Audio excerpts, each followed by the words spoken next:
Hello everyone. In today's video tutorial, we're going to be going over how to add images in Shopify. There's a couple ways you can do this, but before we go ahead and add any images, we just got to make sure that they're resized and compressed. And if you don't know how to do that, you can check our previous videos on how to do that.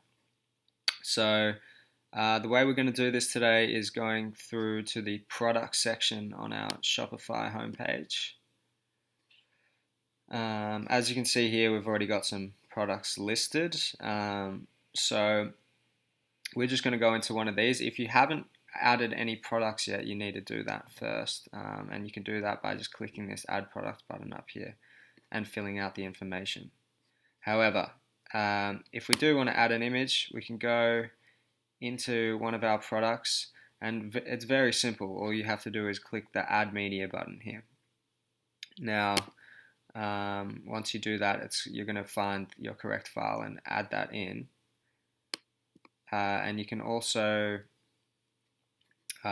switch products for which one shows up first on your product pages. So, for instance, if I wanted this one to be the head one, I could put that there. However, I'm happy with how it is, so we're just going to leave that for today.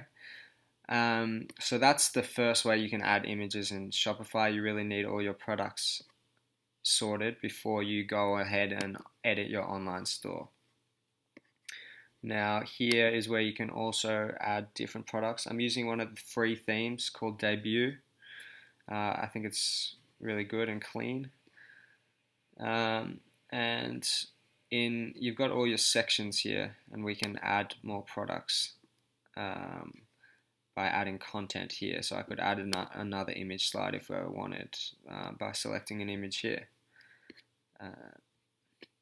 So that's just another way you can add images. You can do a gallery. There's different ways you can basically get your store to look exactly how you want it to. So we'll leave it at that for today. In the next video, I'm going to be showing you how to add alt tags to your images, which basically shows Google what to search for in photographs. So stay tuned for that one, and thanks for listening.